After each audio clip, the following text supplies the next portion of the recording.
സദൃശവാക്യം 29:22. കോപമുള്ളവൻ വഴക്കുണ്ടാക്കുന്നു, ക്രോധമുള്ളവൻ അതിക്രമം വർദ്ധിപ്പിക്കുന്നു. നമ്മുടെ ജീവിതത്തിൽ നിന്ന് നാം ഒഴിവാക്കേണ്ട അപകടകാരിയായ ഒരു സ്വഭാവമാണ് കോപം. കൊലോസ്യർ 3:8 നാം വിട്ടുകളയേണ്ട ചില സ്വഭാവങ്ങളുടെ കൂട്ടത്തിൽ ആദ്യം പറയുന്നത് കോപമാണ്.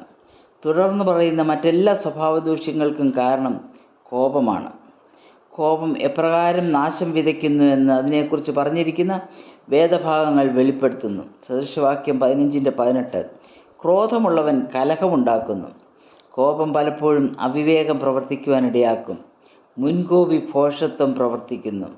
എന്നാൽ കോപം ശമിപ്പിക്കുന്നതിനുള്ള മാർഗവും വചനം നിർദ്ദേശിക്കുന്നുണ്ട്. മൃദുവായ ഉത്തരം ക്രോധത്തെ ശമിപ്പിക്കുന്നു.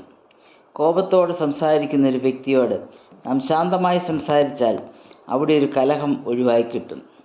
ദീർഘക്ഷമയുള്ളവനോ കലഹം ശമിപ്പിക്കുന്നു. കോപിച്ചാൽ പാപം ചെയ്യരുത് എന്നത് വചനം നൽകുന്ന മുന്നറിയിപ്പാണ്. പിശാചിനിടം കൊടുക്കരുത്. നാം കേൾപ്പാൻ വേഗതയും പറവാൻ താമസവും കോപത്തിന് താമസവുമുള്ളവരായിരിക്കണം. ഇന്ന് ദിനംതോറും ശ്രവിക്കുന്ന പല ദുരന്ത വാർത്തകളുടെയും പിന്നിൽ മുൻകോപവും അതിനെ തുടർന്ന് പ്രവർത്തിക്കുന്ന ഭോഷത്വവും ആണ് കാരണം. വ്യക്തിബന്ധങ്ങളിൽ ചെറിയ ചെറിയ ഇടർച്ചകൾ സംഭവിക്കുമ്പോൾ സംയമനം പാലിക്കാതെ എടുത്തുചാടി ഓരോന്ന് പ്രവർത്തിക്കുന്നത് ദുരന്തത്തിൽ കലാശിക്കാറുണ്ട്.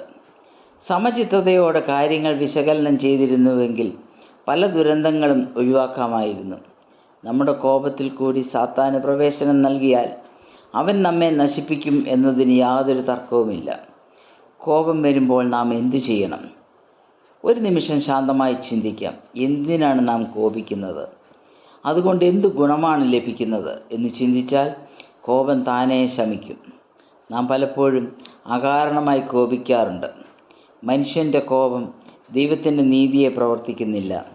ദൈവത്തിന് പ്രവർത്തിക്കുവാൻ നാം അവസരം കൊടുക്കണം. കഴിയുമെങ്കിൽ നിങ്ങളാലാവോളം സകല മനുഷ്യരോടും സമാധാനമായിരിപ്പിൻ. കർത്താവ് പറയുന്നത്, സമാധാനമുണ്ടാക്കുന്നവർ ഭാഗ്യവാന്മാർ, അവർ ദൈവത്തിൻ്റെ പുത്രന്മാർ എന്ന് വിളിക്കപ്പെടും. അഭിപ്രായ ഭിന്നതയിൽ നിന്നും വാദപ്രതിവാദത്തിൽ നിന്നുമാണ് കോപം ഉടലെടുക്കുന്നത്. രണ്ട് വ്യക്തികൾ തമ്മിലുള്ള അഭിപ്രായ ഭിന്നതയും കലഹവും ചൂഷണം ചെയ്യുന്ന ചിലരുണ്ട്. അവരുടെ ചൂഷണത്തിന് നാം വശംവദരായാൽ അനാരോഗ്യകരമായ ബന്ധത്തിലേക്ക് നയിക്കും. ഒരു ചെറിയ ദൃഷ്ടാന്ത കഥ ഇപ്രകാരമാണ്. ഒരു സിംഹക്കുട്ടിയും മറ്റൊരു വന്യമൃഗവും വെള്ളം കുടിക്കുവാൻ വന്നു. ആദ്യം ആര് കുടിക്കും എന്നതിനെ ചൊല്ലി തർക്കമായി. തർക്കം മൂത്ത് പോരാട്ടത്തിലെത്തി.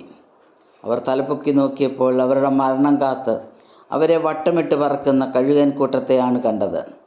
ഉടനെ അവരുടെ കലഹം അവസാനിപ്പിച്ചു. നമ്മുടെ ജീവിതത്തിലും ഇപ്രകാരമുള്ള അനുഭവം ഉണ്ടായിട്ടില്ലേ? വ്യക്തികൾ തമ്മിലുള്ള അഭിപ്രായ ഭിന്നതയുടെ മധ്യത്തിൽ ചോര കുടിക്കുവാൻ കാത്തിരിക്കുന്ന കഴുകൻ കൂട്ടങ്ങൾ നമ്മുടെ ഇടയിലുമില്ലേ? അവരുടെ ഇരകളായി തീരുവാൻ ഒരു നാളും നമുക്കിടയാകരുത്. നമ്മുടെ കോപവും വാഗ്വാദവും വിട്ടുകളയാം. പിശാചിനിടം കൊടുക്കാതിരിക്കാം. നമ്മുടെ കോപം ഒരിക്കലും പ്രാർത്ഥനയ്ക്ക് തടസ്സമാകാതിരിക്കട്ടെ. പിതാവായ ദൈവത്തിൻ്റെ മുൻപിൽ മുട്ടുമടക്കുമ്പോൾ സഹോദരനോട് പകയും വിദ്വേഷവും വെച്ച് പുലർത്തിയാൽ സമാധാനത്തിൻ്റെ ദൈവത്തിൻ്റെ മുൻപിൽ നാം അസമാധാനത്തോടെ എത്തുന്നവരായിരിക്കും. അങ്ങനെയുള്ള അനുഭവം നമുക്ക് ആർക്കും ഉണ്ടാകാതിരിക്കട്ടെ എന്ന് പ്രാർത്ഥിക്കുന്നു. ദൈവത്തിൻ്റെ നാമം മാത്രം മഹത്വപ്പെടട്ടെ.